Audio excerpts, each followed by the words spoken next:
Well, I got told to film whatever I'm doing today, so I figured I'd try and remove the alarm system that is aftermarket because it doesn't work and I think it could be one of my short circuits for something in here. You know, the less wires I have, the less things I have to check. So it comes up to the hood right here, and then when that's compressed, it's on, and when it comes up, you know, it triggers it, but that's not really working well. And it comes to this box here with all the wires out of it, and then they plug into the wiring harness underneath the dash for the lights, and then you got the little LED light. I think you can see it there in the dash that lights up, and then there's one for the trunk and the doors as well. So there's a lot of wires in it, and I'm not sure really what it does because it's never worked for me, and it is a pain in the butt to deal with, like 400 extra wires. So I'm going to go ahead and take out these pins and try and get everything up here wire wise, and then go from there. Well, that was surprisingly easy. I just had to take these two off here, and then one on each side. Take this out, which had two Phillips bits underneath it holding it all together, and then disconnected these two here from the wiring harness. So now I'm gonna cut these zip ties, and I'm gonna pull out these wires down the back and hope this does not affect my ignition, because if it does, I'm going to cry. So I've got underneath the dash now because I got it all traced back, and it's those couple right there. So behind the vents, behind the parking brake, behind literally everything is the wires I want. And then I'm not really sure what they connect to under here. So instead of just randomly pulling things, and that's how I'm gonna not have my car start, I am gonna wait until I get one of my buddies out here to help me, who actually knows more about electronics than I do, because, you know, as primitive as this car is, I still don't feel like trying my hardest, because I feel like I'm gonna do something that I'm going to regret in like a couple of days. So we will wait and see until I get this out.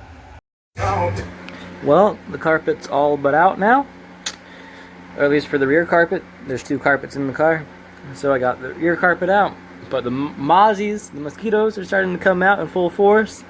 So I'm gonna go inside for a couple of hours until they die down, and then I'm gonna work on getting the front carpet out. Now that I got all the wiring out that I needed out, I can just work on this. You know, weight reductions. The more noise canceling foam I remove, the faster the car goes, right? Nothing could go wrong with that. Well, I've made it not even 2 feet yet, and I've removed like 8 or 9 zip ties that I've gotten off, and there's still like another 20 back there. So I'm not really sure who decided to do this, but whoever it was had pretty good organization, if you will. But also they tied literally every single pump together, and it's annoying me. Well, this was relatively easy. It was a 7/16 bit, and that got this out. And then I disconnected the wire from the bottom, so we will see how well these want to pull out. Because it was these two here, and I think they just come on over here to come out.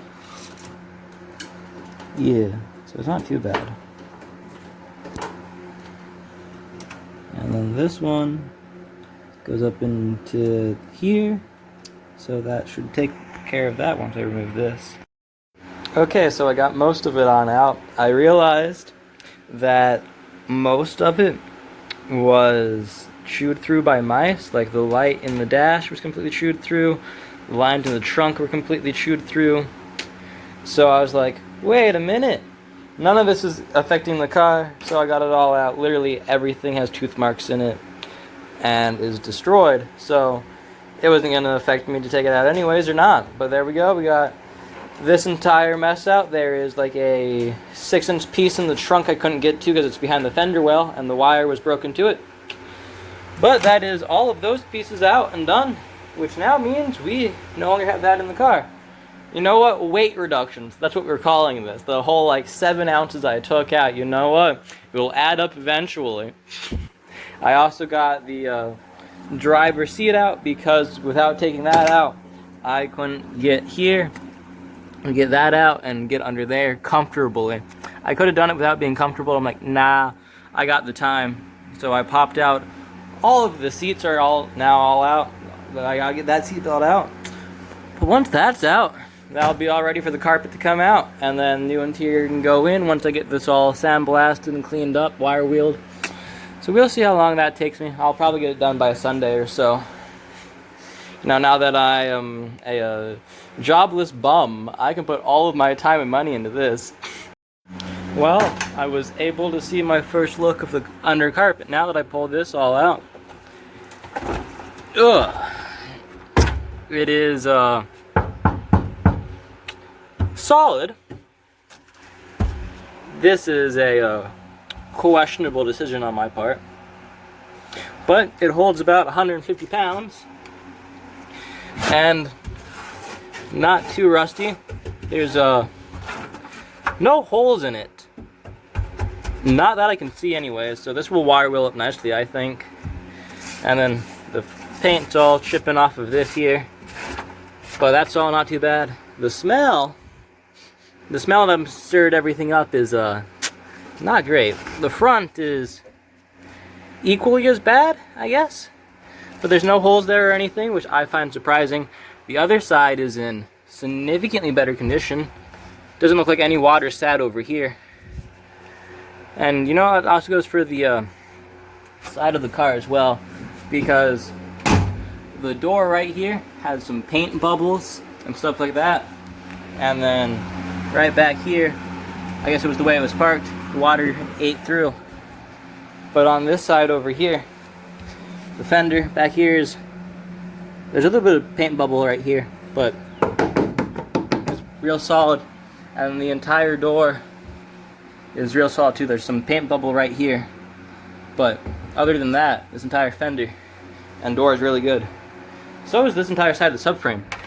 It's just over there that water collected, it appears. I'm not really sure why that is, but I guess that's how it goes sometimes. So that side will need more TLC than this side. Let me put this stuff back in. And there we go, we got this side done. What does this side look like? That is really good, surprisingly. Man, I can work with that. There's almost no rust or water down there at all. This side of the carpet might actually clean up, but we'll see. Doesn't look too awful. Well, it's coming together pretty good. The wire wheel, not whatever the paint strip wheel is starting to give up on me, so I'm gonna have to get a couple more. I ordered like 20 of them. They come in tomorrow, but I found this one in one of my welding boxes, so I figured I'd use him till he died.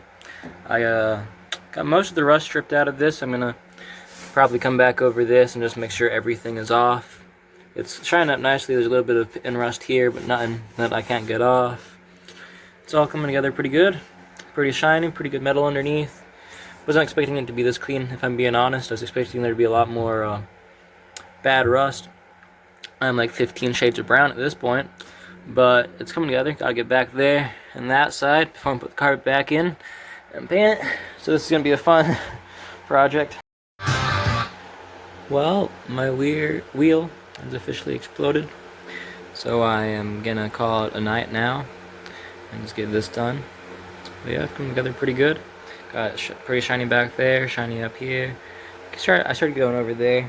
I'm getting hopping all around until I get it all shiny, and then I'll get back there. But this is the most important spot right now, I think. So that's what I'm going to be focusing on. Well, I got most of the inside wire wheeled there.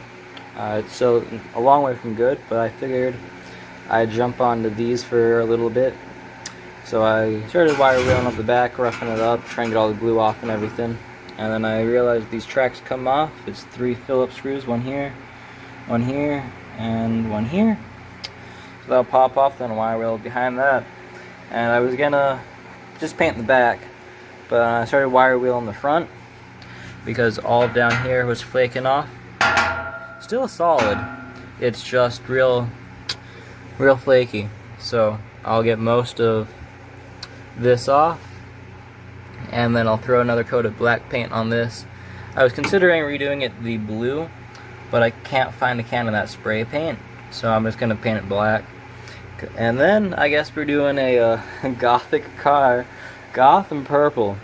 I didn't think that was gonna be the theme, but that's what it's panning out to be, it looks like. So we'll see how well my gloss black does it. If it doesn't look good, I'll wire wheel that off again and throw another coat of something else on it. But you know, time to experiment.